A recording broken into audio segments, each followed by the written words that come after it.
Hey everybody, according to Caleb, you are not tired of hearing me yammer on, so I will continue to yammer and answer some of the questions that you guys had for me. So this first question, what do you love about being a missionary, is actually been really hard for me to answer and to think about and to come up with like, I don't know, like the elevator pitch, like, what do you love about being a missionary? And I think the reason it's difficult is because when I read that question, essentially what I'm hearing is, what do you love about your day-to-day life? Like, I love living it? I don't know. I love the fact that I am doing what I know God has called me to do. There's been so much evidence that I'm supposed to be here where I am.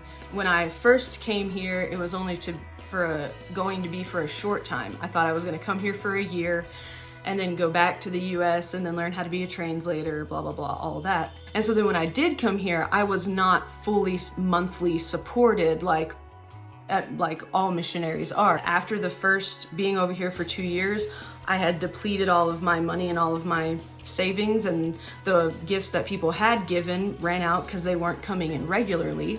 And so then when I went back to the States, I didn't know if I was going to be able to come back. I was at 14% of the budget that I needed. And so I told everyone, I'll be back in 6 months. I have to go raise my support and then I'll be back. And everybody secretly was like, yeah, right. Okay, she's at 14%. But God did it. It was crazy. I had a bunch of partners come in, churches partnering with me. It was insane, and nobody thought it could happen, right? It was wild. And so I think what I love most about being a missionary is being where God has called me and doing what God has called me to do. And also knowing that even when I don't do that perfectly, He still loves me and He will guide me as I seek Him to continue to do better and to have more of an impact for His kingdom where I am here. All right, number 2, what are some of the challenges I face as a missionary? So I think the first challenge of being over here, of coming here, was the language learning. I'm pretty good at learning languages, but actually using it and expressing myself with it is difficult because I don't want to seem stupid. But as you're learning a language, you have to use it and make mistakes to get better at it, and you're gonna look stupid, and that makes me go like that because I don't want to look dumb, right? So the language learning was difficult, but not for like the learning part of it, just kind of like the emotional part of it, language learning, and just being able to communicate with Papua New Guineans in Tok-Pisin. For me, it's not the being in a different country or being in a developing country and not having the amenities that we're used to having in America. Being able to, for example, I want to make a certain food. Oh, I look in my fridge, I don't have it. I'll run to the store and get it. I can't do that. The store's only open from 8:30 to 3:30 every day. So if I get home for dinner and realize I don't have something, I have to make do, right? And so those little conveniences can be challenging, but I'm single. I don't have a bunch of kids that I'm trying to feed, so that doesn't really bother me too much. And just my temperament, I'm like, okay, I'll just see what I have, whatever. So for me, it's really the back and forth of living here and then going to be in America for 6 months at a time, coming back here for 2.5, 3.5 years at a time, going back to America for 6 months. That back and forth can be kind of heavy because just as you're getting settled, you've been here for like 2 years, you're getting in the groove, then you have to prepare for international travel. That takes 2 days, right? And then you have to prepare to live in a completely different place for 6 months. And you're never gonna be really settled there. You're just kind of staying there for 6 months, but 6 months is kind of a long time. So you need to, should you get a job? Should you be focused on seeing people, things like that? What do you do? And that can get kind of grating. So just knowing that those constant changes are coming, right? I think that's the biggest challenge for me is the back and forth and just kind of try to feel settled and then being uprooted and going back, and then the added pressure of being back in the States, and then if you don't get enough financial support, then you can't go back to your real life back there. And yeah, and so the technicalities of that can be kind of wearing. And so as far as my relationship with God changing since becoming a missionary, I think it does the same thing as it does just in, whether you're a missionary, whether you're not, it goes like this, right? You have your peaks, you have your valleys. But one thing about being a missionary living overseas, in my context, is that every couple of years we have a kind of a recap, a scripture celebration, where at a church service, all of the scriptures that have been translated over the past 2 years will basically be paraded, and they'll name each of them one by one, and then they'll put a big display up, and having that tangible evidence of God's work in this country. And then also being able for me to, now that I've been here for 10 years, when we had this scripture celebration this past time, this was the first time any of the scriptures that had been dedicated were done by parents of kids that I taught.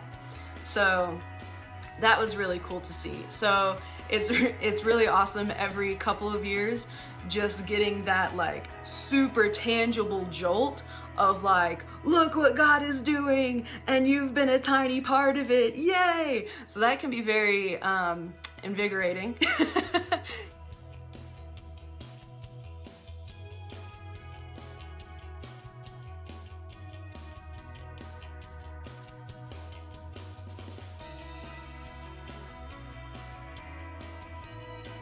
And just very helpful to remember, oh yeah, that's why I'm here. Because you can get bogged down in the day-to-day like grind of life and teaching and having, you know, whether it be issues while you're teaching or successes while you're teaching, and then you think to yourself, I'm a missionary and I just spent a month helping to prepare sports day for the kids so that they can have this great event, which is great, I love that, but for Jesus? I'm planning sports games for Jesus? What? Yeah, and so that just kind of imposter syndrome can kind of creep in. You know, you're not a real missionary, you're just teaching kids, you don't really have an impact for the kingdom, like what you're doing isn't spiritually good enough, and things like that. And then you have the scripture celebration and these kids, and then their parents have translated the Bible, and you're like, oh, right, I'm taking care of the kids, and all this other stuff is being done that I'm not directly a part of, but I'm taking care of the kids. Right, got it. And it gets you back into a good mindset. So this past furlough, when I was at home in 2021, I got a message from a former student of mine, and it said, "Hey, Miss Rigsby, I hope you've been having a wonderful time in the States while you raise support. I've been thinking a lot about my time in Papua New Guinea and the people that made an impact on my life there, and I wanted those that come after me to be blessed like I was by folks such as yourself. In light of this, I think it's time for you to focus on your time returning to the field rather than raising support. I've pledged the remaining $80 per month that you've requested to continue your work in Ukarumpa. I can't wait to hear how God continues to work through you as you serve in Papua New Guinea." So just to have a former student give me the encouragement of saying, you had an impact on my life, you're a part of making me who I am today. And I've been thinking about my time as a missionary kid. Now he's back in the States, he's gotten married, he has a job, he's working in the States, but he was raised here in Papua New Guinea as a missionary kid. And he valued the input that the adults in his life had, that his teachers had. And even to think about the younger kids behind him, of wanting them to have that opportunity, and then to help me get back by becoming a financial partner, like that's crazy, that's nuts. And so then if I ever do start feeling that imposter syndrome thing, I think about that, and I think about the other kids that I'm in contact with who grew up here, and just remember their needs.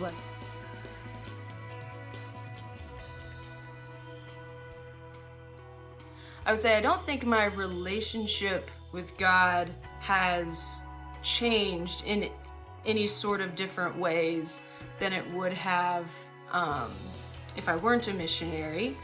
It's just there's different evidence of God's work, right? So you kind of have like this file folder in your mind of how you have seen God move in the past, right? And so now my file folder just has a lot of different things in it than someone who lives in America full-time, than their file folder.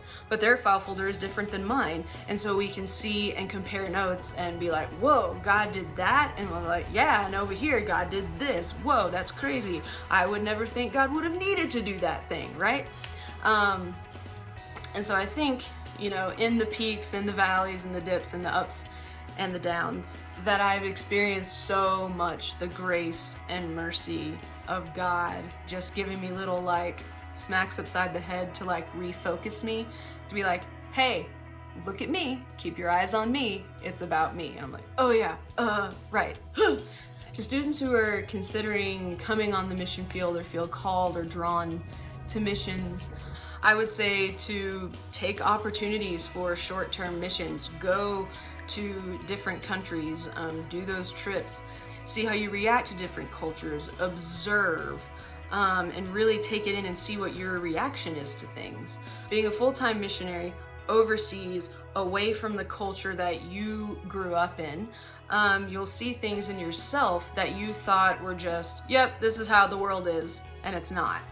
And when faced with those, you need to be prepared to look at yourself and then break those things down and realize, oh, that's not scriptural, that's cultural. And in missions, we have to be very, very, very, very careful that we are not forcing our culture on people, but we are just showing them the Bible, showing them who God is, showing them scripture and the way, you know, scripture and God has called us to live, and that's it. Not putting our Western or American or whatever spin on it from what we think is right, but being able to have scripture encompass every culture. And so not to place your own cultural assumptions, your own sociological assumptions into Christianity and think that that's how it should always look. So just taking stock of that. Another thing I would say is if you kind of have an idea of an area of the world that you're interested in, start learning the language now. Even if you don't end up in that place, even just that activity of learning a language will prepare you for wherever you end up going to be able to learn a language.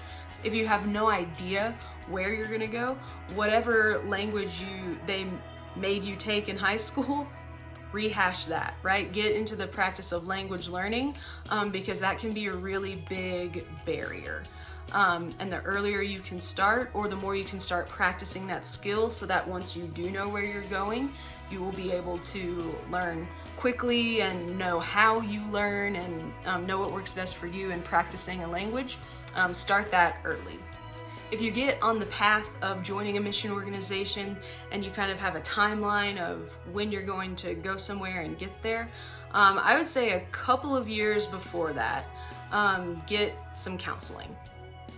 And the reason I say that is because any issues or anything you're dealing with, or any childhood trauma, or anything that you would go to counseling or get therapy for, anything that in your home country is just kind of under the surface but not really a big deal, it's okay, when you're ripped out of that comfort and put somewhere else, it's gonna magnify like tenfold, right?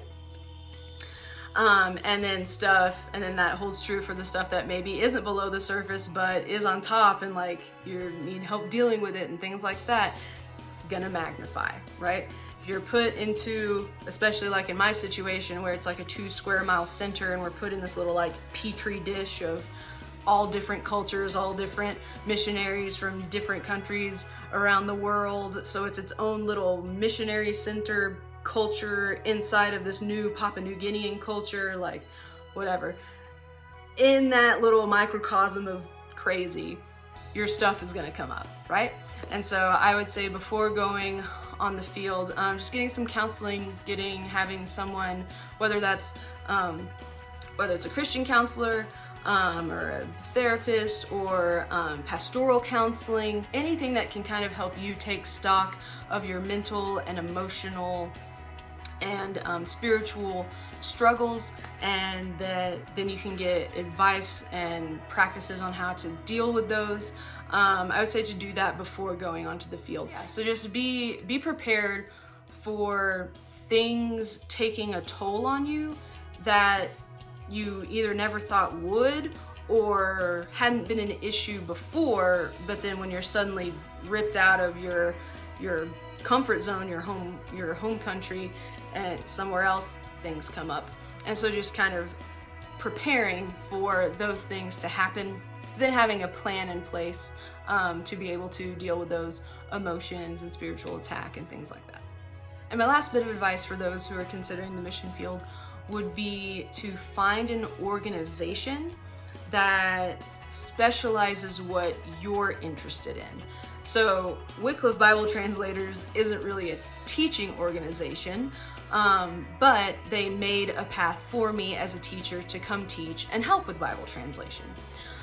So if you are a tech person, if you are going to be a teacher, if you're just really wanting to get into just evangelism, going out every day, sharing the gospel, find an organization that has that specific thing in mind and go with them and talk to them about what day-to-day life looks like. Because being a full-time missionary is not like being on a 1 or 2 week mission trip for your whole life.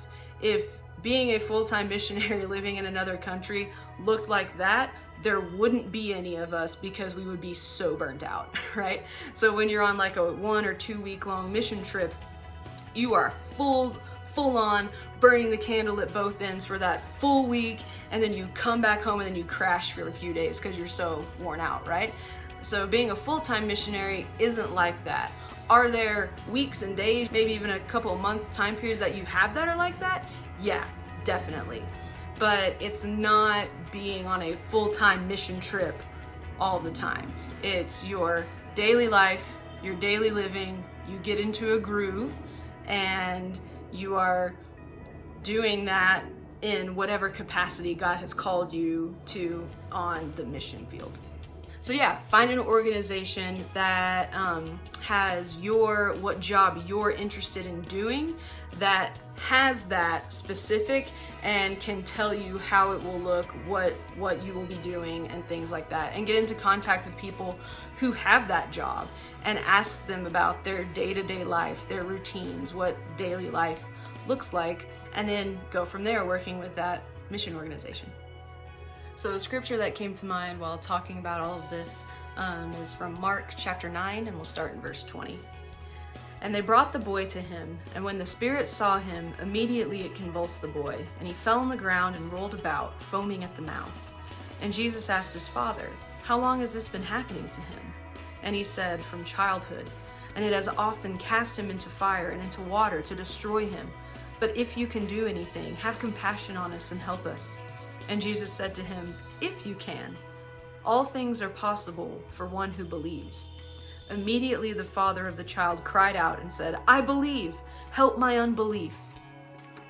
And that "I believe, help my unbelief" was kind of my theme verse from my first furlough back in 2014, when I was only at 14% support and didn't know if I would be able to make it back to the mission field. And just kind of throughout my time here, I would say that's kind of been a theme. I talked about the roller coasters. I believe, help my unbelief. And God has just really, really used that, because the Father, when he said if, Jesus didn't say to him, oh, you don't believe I can do it? Okay, bye. And didn't have compassion. Jesus did have compassion. And he was just pointing out to the Father, you know, if I can, you know who I am. You've seen what I've done. You're coming to me. Believe fully. But even though the Father did say if, he still had compassion. Yeah, and so just being reliant upon God's grace and mercy in our lives to have compassion on us when we screw up, when we don't believe, when we are not working in a way that is glorifying to him and is trying to glorify ourselves. He will smack us upside the head and say, hey, me, believe. And then, I believe, help my unbelief, get me back there, get me back to you. And yeah, so that's just been a impactful scripture in my life and in my time on the mission field. And hopefully this gave you some information and insight, at least into my life as a missionary. And yeah, if you have any more questions about it, let me know and I'll be sure to answer them. Thanks, guys.